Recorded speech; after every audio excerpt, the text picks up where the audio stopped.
وعلى آل إبراهيم إنك حميد مجيد۔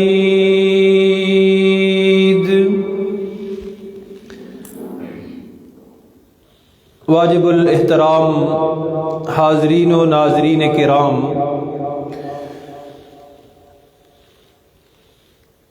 رب العالمین کے فضل اور رحمت سے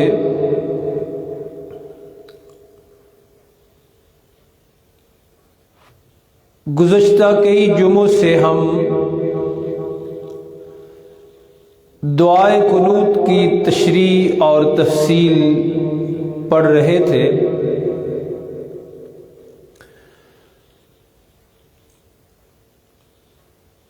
آج اس کے آخری الفاظ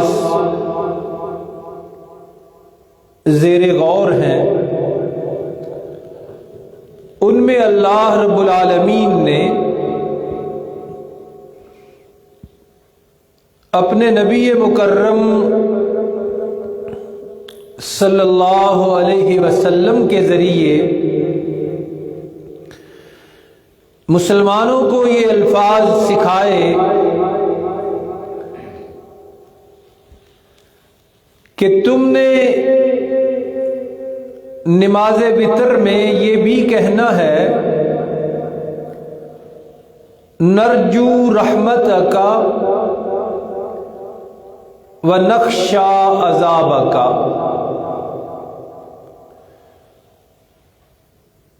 کہ مجھے مخاطب کر کے اللہ کو اپنی طرف متوجہ کر کے اللہ سے ہم کلام ہو کر یوں کہنا ہے کہ وَنَرْجُو رَحْمَتَكَ، کہ پروردگار عالم رزاق عالم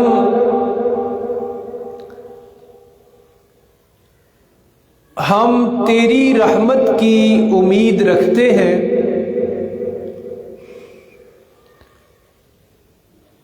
وَنَخْشَى عَذَابَكَ، اور تیرے عذاب سے ڈرتے ہیں۔ اللہ کی رحمت کی امید اور اللہ کے عذاب، عقاب اور پکڑ سے ڈر، ان دونوں کا تذکرہ اکٹھا فرمایا، اور یہ اس لیے بھی اکٹھا ذکر کیا گیا ہے کہ ان دونوں چیزوں کا ایک جگہ جمع ہونا یہی ایمان کہلاتا ہے۔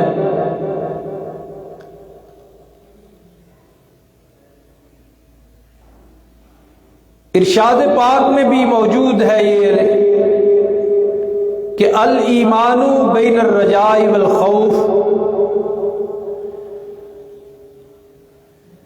امید بھی قائم رہے اور خوف کی کیفیت بھی طاری رہے، اسے ہی ایمان کہتے ہیں۔ ذات خداوندی کا اتنا خوف کہ جس کی آخری سرحد میں جا کے بندہ امید کا دامن چھوڑے،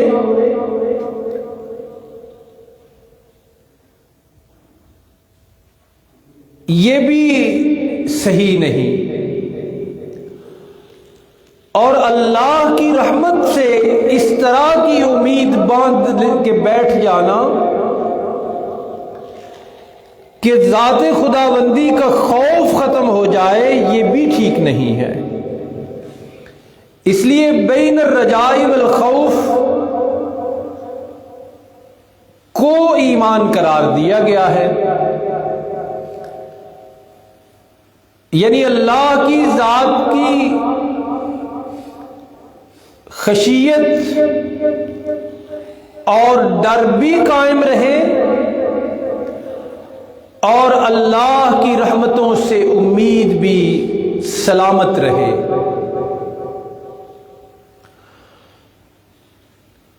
ان دونوں کا پھر اپنی اپنی جگہ پہ فائدہ ہوگا۔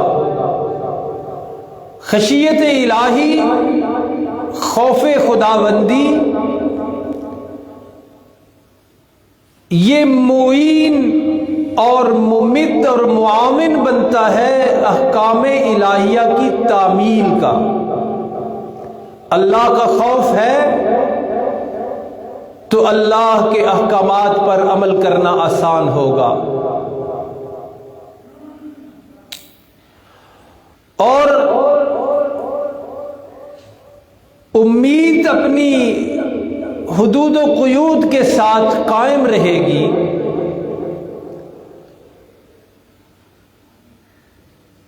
تو خطا کار مسلمان، گناہ گار مسلمان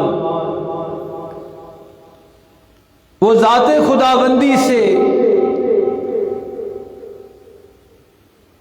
معافیاں، بخششیں،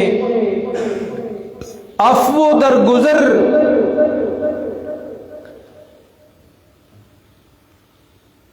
کی تلاش بھی کرے گا اور اس پر امید بھی رکھے گا کہ رب العالمین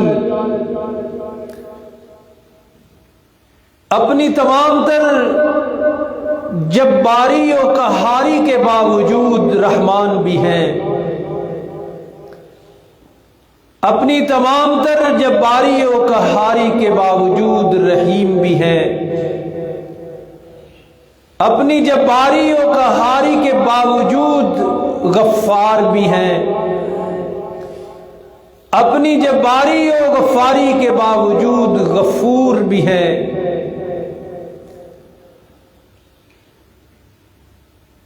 تو اللہ کی پکڑ سے ڈرتے رہنا اور اللہ کی رحمت سے ہر وقت پر امید رہنا، یہی مومن کی شان ہے۔ قرآن حکیم میں اللہ رب العالمین نے یہ دونوں پہلو بڑے نمایاں کر کے بتائے، سمجھائے اور پڑھائے ہیں۔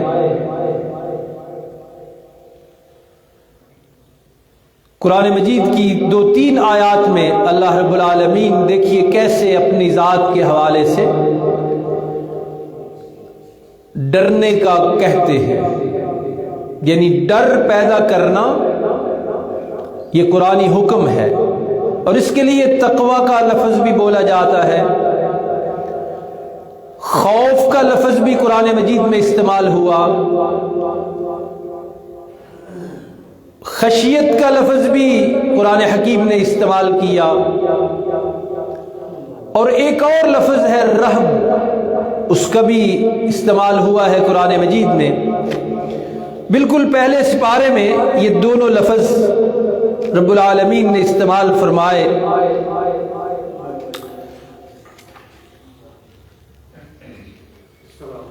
ان کا ترجمہ سماعت فرمائیں۔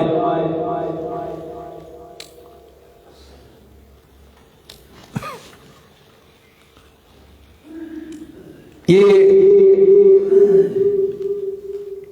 اہل کتاب سے مخاطب ہو کے فرمایا وَآمِنُوا بِمَا أَنزَلْتُ مُصَدِّقًا لِمَا مَعَكُمْ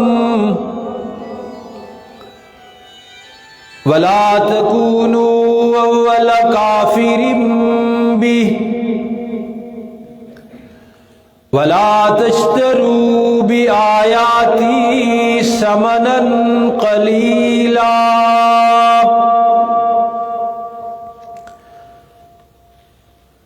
وَإِيَّايَ فَاتَّقُونِ،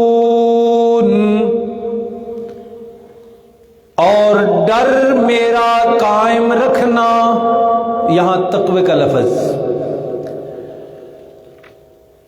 اور ایک دوسری جگہ پہ اللہ نے فرمایا وَإِيَّايَ فَارْهَبُونِ،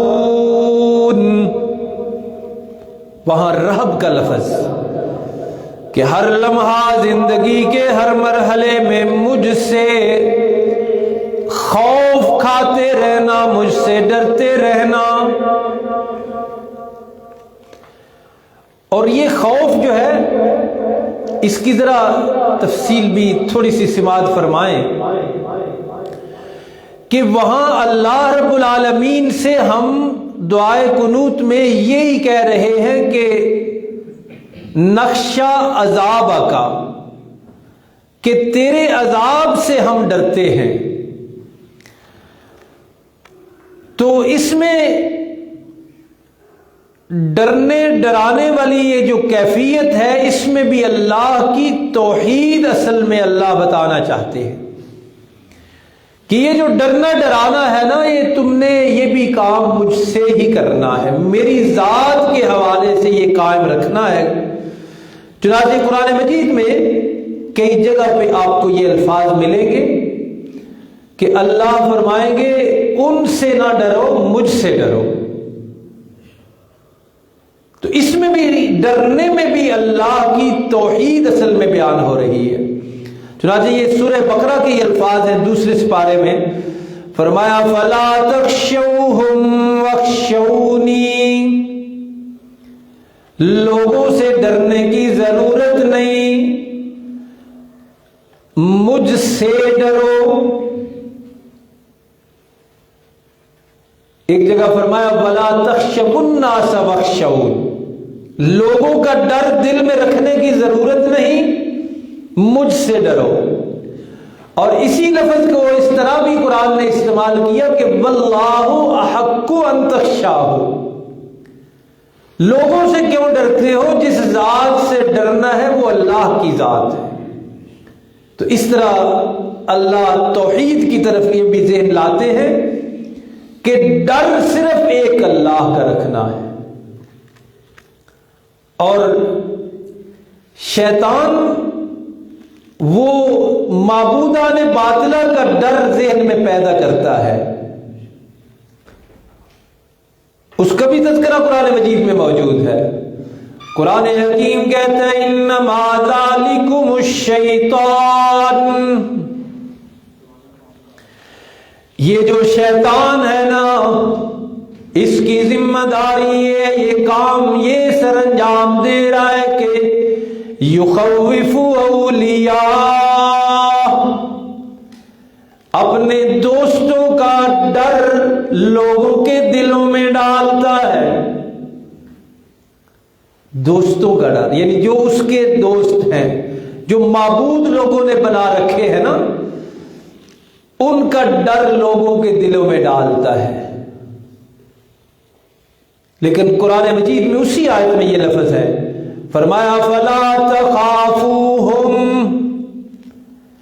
تم نے ان سے نہیں ڈرنا، وَخَافُونَ، اور مجھ سے ڈرنا ہے۔ یہ توحید کا پہلو ہے۔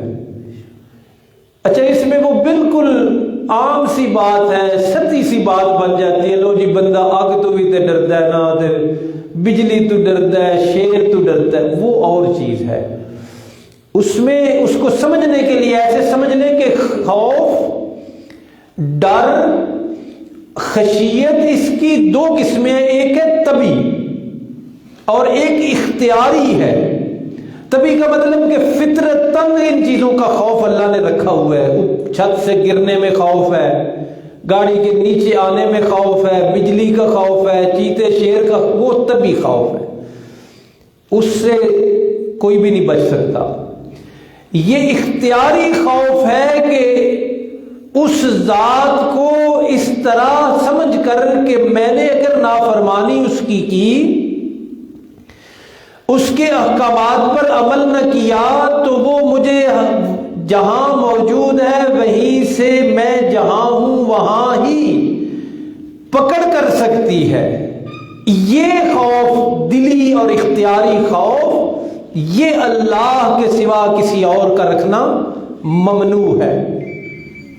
اب اسی حوالے سے آپ کے معاشرے میں یہ بات چل رہی ہے بلا سند، بلا دلیل، بلا سلطان، کہ اگر ہم نے فلاں نیک بندے کے نام پر کچھ نہ دیا، 11 تاریخ کو دودھ نہ دیا، تو وہ ہمیں پکڑ کرے گا. یہ ایک بات چل رہی ہے. اب اس کی قرآن میں، حدیث میں، صحابہ کے طرز عمل میں کوئی دلیل نہیں ہے. اور پھر اس واقعہ کو اس طرح رنگ اتنا چڑھا کے بتایا جاتا ہے کہ مسلمان سنتے ہوئے، بیان کرتے ہوئے سوچتا بھی نہیں کہ ایک گلاس دودھ کا نہیں دیا گیا اور انہوں نے پوری برات، پورا بحری جہاز اللہ کے ولی نے، ایک اللہ کے ولی ہیں ان کے حوالے سے بات کی جاتی ہے کہ انہوں نے 12 سال کہتے ہیں میرے خیال، 12 سال تک وہ بیڑا پورا ہی پانی میں غرق کیے رکھا. کہاں لکھا ہوا ہے؟ کس نے کہا ہے؟ اور پہلے تو الزام ہمیں دیتے ہیں جھوٹا، گستاخی اور بے ادبی کا، تو کرتے خود بے ادبیاں ہیں کہ تم یہ بتاؤ ولی کی یہ شان ہے جو تم لوگوں کو بیان کر رہے کہ ایک پیالہ دودھ کا نہیں دیا اور بے گناہ پوری برات 12 سال غرق کے دریا کیے رکھی. اور یہ ویسے ممکن نہیں ہے، 12 سال پانی کے اندر رہنا یہ ویسے ہی ممکن نہیں، معجزہ کرامت اور بات ہوتی ہے. تو اللہ کے ولی کی شان کے خلاف ہے یہ بات. تو یہ قرآن خود کہہ رہا ہے کہ انما ذالکم الشیطان یخوف اولیاء، ان کے خوف لوگوں کے دلوں میں بٹھانا، کہانیاں بنانا، کہانیاں گھڑنا، کہانی کو آگے تک لے جانا، یہ سارے کام شیطان کر رہا ہے. قرآن یہ کہہ رہا ہے. اور قرآن مجید میں یہ آج کی بات، قرآن مجید ہے نا پہلے کا، اور پہلے نبیوں کی بات کی ہے، پہلے نبیوں کی بات بھی قرآن نے کی ہے. جب بھی جہاں بھی، یہ بات بھی بڑی غور طلب ہے، جب بھی جہاں بھی خالص توحید بیان کی جاتی ہے وہاں اس کے رد عمل میں اور کیا کچھ کہا جاتا ہے اسے ایک طرف رہنے دیں. آپ ایک مرکزی اور مشترکہ اور کامن سی بات یہ ضرور دیکھیں گے کہ جب بھی جہاں بھی جو بھی اللہ کی توحید بیان کرتا ہے اس کے بارے میں ایک بات ضرور ہر دور میں کہی جاتی ہے کہ ایدا بیڑا غرق کرنا ہے ساڈیاں خداواں، انہوں چھڈنا نہیں ہے، ساڈے معبوداں دے، ساڈیاں ہستیاں دے خلاف یہ گلاں کردا ہے، انہاں اینوں لینا ہے. یہ کہا جاتا ہے قرآن مجید میں 12ویں سپارے میں لکھا ہوا ہے. حضرت ہود علیہ السلام قوم عاد کی طرف جب گئے نا تو انہوں نے، اور یہ توحید کے بارے میں ایک اور بات بھی سنے، یہ والہانہ انداز میں بیان ہوتی ہے، اور والہانہ کا آسان ترجمہ ہے پاگلوں کی طرح، مجنوں بن کر. یہ سوچ سمجھ کر نہیں بیان ہوتی، یہ میں اصطلاح، یہ خاص معنوں میں لفظ استعمال کر رہا ہوں کیونکہ جس نے سوچنا ہے نا اس نے نہیں بیان کرنی. سوچنا کیا ہے؟ او کی آنکھیں داتے، او کی آنکھیں، وہ کیا کہے گا، وہ کیا کہے گا، وہ ناراض ہو جائے گا، وہ ناراض ہو جائے گا. جس نے یہ سوچنا ہے وہ نہیں بیان کر سکتا.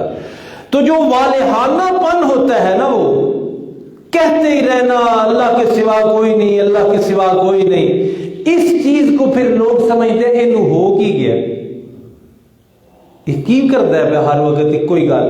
تو اس کو پھر وہ کیا کہتے تھے جی، یہ ہمارے معبودوں کے، ہمارے بتوں کے خلاف چونکہ بات کرتا ہے نا، اس لیے یہ کیفیت انہوں نے پیدا کر دی ہے. تو بہرحال یہ قرآن مجید کہہ رہا ہے کہ یہ کہ فلاں ہمارا اس کا بھی خوف دل میں رکھو. قرآن اس کے جواب میں کہتا ہے فلا تخافوہم کسی سے ڈرنے کی ضرورت نہیں. وخافونی، اللہ کہتے ہیں صرف مجھ سے ڈرو. اور یہ ڈر تھوڑا سا آگے چونکہ امید کی طرف بھی جانا ہے، اس کے بارے میں اتنا یہ بس ذہن میں رکھ لیجئے، یہی ڈر اللہ کی فرما برداری پر آمادہ کرتا ہے. اور یہ ڈر کیا ہے؟ یہ ڈر بھی ایک ہی موضوع نہ صرف بیان ہو، ٹائم ہو گیا. یہ ڈر بھی ایسا ہے نا کہ دیکھیں اللہ پاک نے ایسی کیفیت رکھی ہوئی ہے کہ اب سارا شہر نماز پڑھنے نہیں نہ آ رہا تو اللہ کچھ نہیں کہہ رہے، ہاں، لیکن یہی اختیاری خوف ہے کہ دل میں بات بٹھانی کہ رب پکڑ سکتا ہے مجھے، اور اس دنیا میں بھی اور آخرت میں بھی یہ خوف دل میں بٹھائے رکھنا، اور ایسے بٹھانا کہ جلوت میں بھی وہ خوف ہو، خلوت میں بھی وہ خوف طاری ہو، اور تنہائی میں بھی اور مجلس میں بھی وہ خوف دل میں بیٹھے. تو پھر کیا ہوگا؟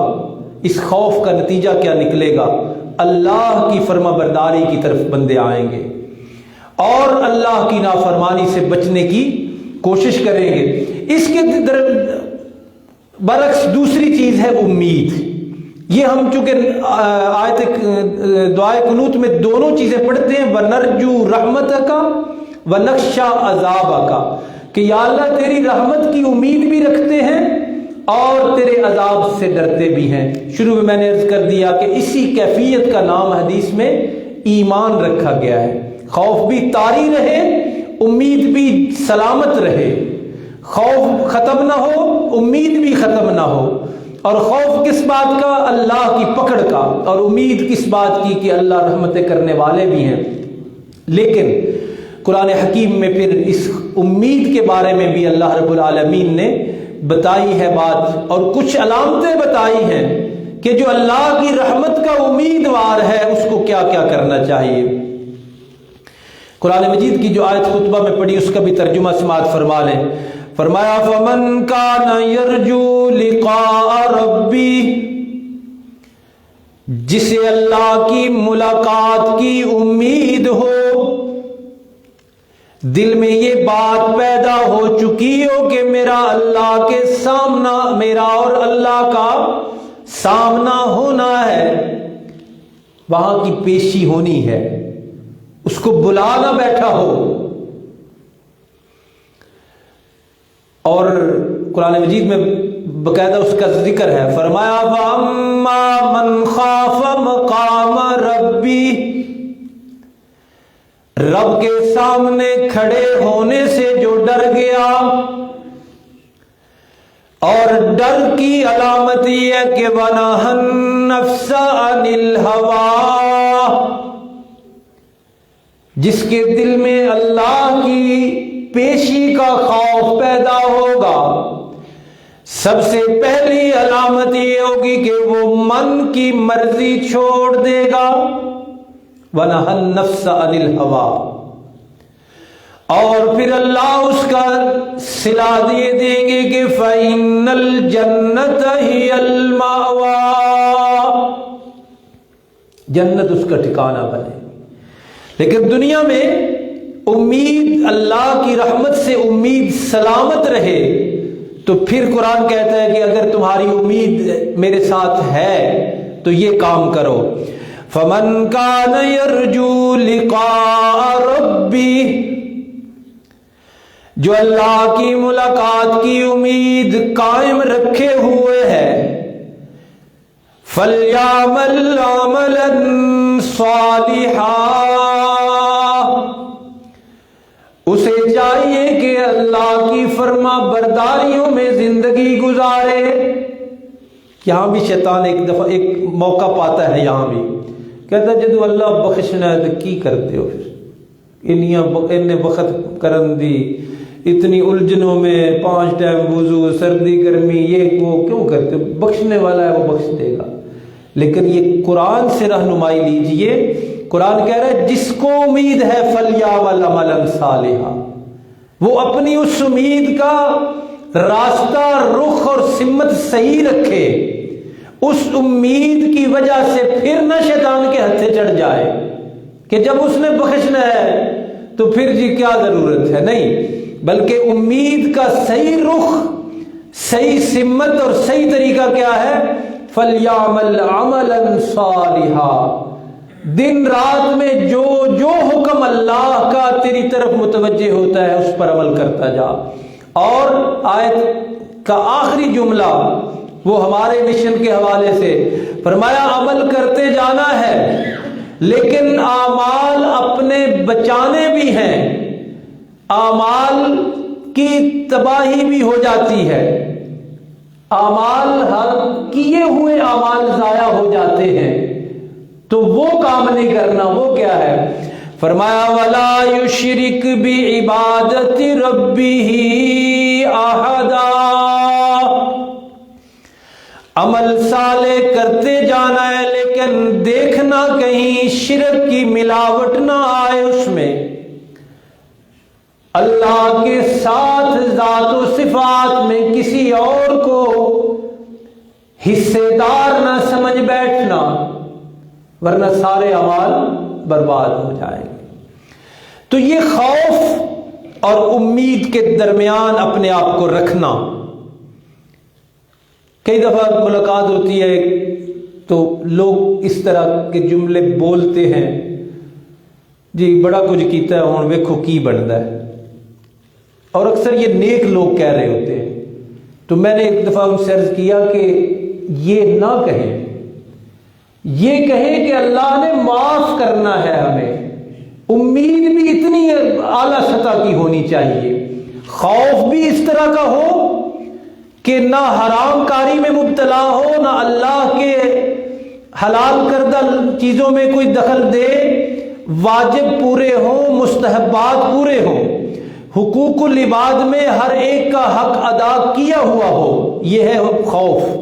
اور امید پھر اس طرح ہو کہ یا اللہ جو لغزشیں ہو گئی، جو کوتاہیاں ہو گئی، جو غلطیاں ہو گئی، جو کمی بیشیاں رہ گئی، یا اللہ اب تیری رحمت کی امید ہے۔ اور اس طرح رحمت کی امید رکھنی چاہیے کہ رسول اللہ صلی اللہ علیہ وسلم نے فرمایا کہ لوگوں اپنے اعمال پہ بھروسہ نہ کرنا، یہ بخاری شریف کی حدیث ہے، وہاں معاملہ ہونا ہے صرف اللہ کی رحمت کے حوالے سے۔ تو صحابہ نے عرض کیا یا رسول اللہ آپ کا رتبہ، آپ کی شان، آپ کا مقام کتنا ہے، ذرا اپنے بارے میں بھی بتا دیجیے۔ تو آپ نے فرمایا الا ان یتغمدنی اللہ برحمتہ، کہ مجھے بھی وہاں میدان محشر میں رب تعالیٰ کی رحمت ہی کام آنی ہے۔ بہرحال اللہ کا خوف یہ بھی دل میں ہو اور اللہ کے رحمت سے امید یہ بھی دل میں ہو۔ یہ ہم دعائے قنوت میں پڑھتے ہیں۔ دعائے قنوت کی تشریح و تفصیل آج مکمل ہو گئی۔ آخری جملہ ہے کہ ان عذابک بالکفار ملحق، کہ میرے اللہ یہ بھی ہمیں یقین ہے کہ کافر تیرے عذاب سے بچ نہیں سکیں گے۔ لا اللہ پاک کو کوئی کافر عاجز نہیں کر سکتا، کوئی ہرا نہیں سکتا۔ جہنم در حقیقت تو ان کے لیے ہی بنائی گئی ہے۔ تو بہرحال یہ دعائے قنوت اپنی مکمل ہو گئی۔ خوف خدا اور اللہ کی ذات کا دل میں دماغ میں ہر وقت حاضر رہنا، اس پر ایک بڑا عمدہ واقعہ ہے حضرت ابن عمر رضی اللہ عنہ کا، وہ بیان کر کے بات ختم کرتے ہیں۔ اسد الغابہ ایک کتاب ہے فی معرفت الصحابہ، صحابہ کے حالات وہاں درج ہیں۔ اس میں لکھا ہے کہ حضرت ابن عمر، یہ کون ہے؟ حضرت عمر رضی اللہ عنہ کے بیٹے ہیں، اور رسول اللہ صلی اللہ علیہ وسلم کے حجرات جو تھے نا ان میں ان کا بچپن میں سارا بچپن گزرا ہے، اور مفسر قرآن ہے۔ ان کا واقعہ لکھا ہے، کہتے ہیں کہ دوستوں کے ساتھ بیٹھے ہوئے تھے، ایک چرواہا گزرا، بکریاں اس کے پاس تھیں، تو آپ نے اس کا امتحان کیا۔ اور دیکھیے ذرا کہ اس وقت لوگوں کے عقیدے کیسے تھے اور سوچ کیسی تھی، تربیت کیسی ہوئی تھی۔ تو آپ نے اسے بلایا اور کچھ پیسے درہم نکال کے نا تو اس کو کہا کہ یہ نا ایک بکری ہمیں دے دو، یہ پیسے تھوڑے سے رکھ لو۔ تو وہ چرواہا کہنے لگا کہ جناب والا یہ بکریاں میری نہیں ہیں، میں تو مزدوری پر چراتا ہوں بکریاں، کسی کی ہیں وہ مجھے مزدوری دیتا ہے، تو میرا اتنا اختیار نہیں ہے کہ میں ان میں کوئی رد و بدل کر سکوں۔ حضرت ابن عمر رضی اللہ عنہ نے پھر اس پر آزمائش ڈالی اور اسے فرمایا کہ تو ایک بکری ہمیں اتنے پیسوں کی دے دے، اور مالک جب پوچھے نا کہ وہ بکری ایک کم ہے کدھر گئی، تو اسے کہہ دینا بھیڑیا کھا گیا ہے۔ اب اس واقعہ کو یہاں روکیں، اور آج جو افراتفری معاشرے میں مچی ہوئی ہے، حلال حرام ایک دوسرے کا کھا رہے ہیں لوگ، تو اگر اللہ کی ذات کا ذہن میں دل میں ہو کہ وہ بھی ہے تو صحیح، لیکن بھول گئے ہیں نا، تو پھر ایسا ہوتا ہے۔ اس وقت تھا تو ذرا جواب سنیے، جب حضرت ابن عمر رضی اللہ عنہ نے اس پہ آزمائش ڈالی نا کہ جا کے مالک کو کہنا کہ بکری اس لیے کم ہے کہ میں ادھر ادھر متوجہ ہوا تو بھیڑیا کھا گیا، تو اس چرواہے نے، عربی تھا، اس نے کہا فَأَيْنَ اللَّهُ، مجھے یہ بتائیے کہ میں اگر یہ کہوں گا تو پھر اللہ کدھر ہے، یعنی اس کا مجھے خوف ہے۔ تو بہرحال حضرت ابن عمر رضی اللہ عنہ نے اس کو شاباش دی۔ تو یہ اللہ کی موجودگی کی کیفیت دل میں رکھیں تو اللہ کے احکامات پر عمل بھی آسان، اور اسی طرح گناہوں سے چھٹکارا بھی آسان۔ اور اس میں دوستو کوئی شک نہیں، سانس کا کوئی اعتبار نہیں ہے، ایک پل کے لیے بھی اس پہ بھروسہ نہ کیجیے، اور اس میں بھی کوئی شک نہیں، سب نے حاضر ہونا ہے بارگاہ خداوندی کے سامنے۔ دوسروں کو یہ کرتا تو وہ کرتا دیکھ کے اپنی لائن نہ خراب کیجیے، بلکہ یہ سمجھ لیجئے، سن لیجئے یہ آج کا یہ پیغام اس منبر سے کہ آج یا کل، تاخیر سے یا جلدی، سب نے اللہ کے سامنے پیش ہونا ہے اور ایک ایک عمل کا حساب دینا ہے۔ کھیل نہیں ہے، یہ تماشا نہیں ہے، یہ امتحان گاہ ہے جہاں میں اور آپ ابھی موجود ہیں، اور سیدھی کمر سے موجود ہے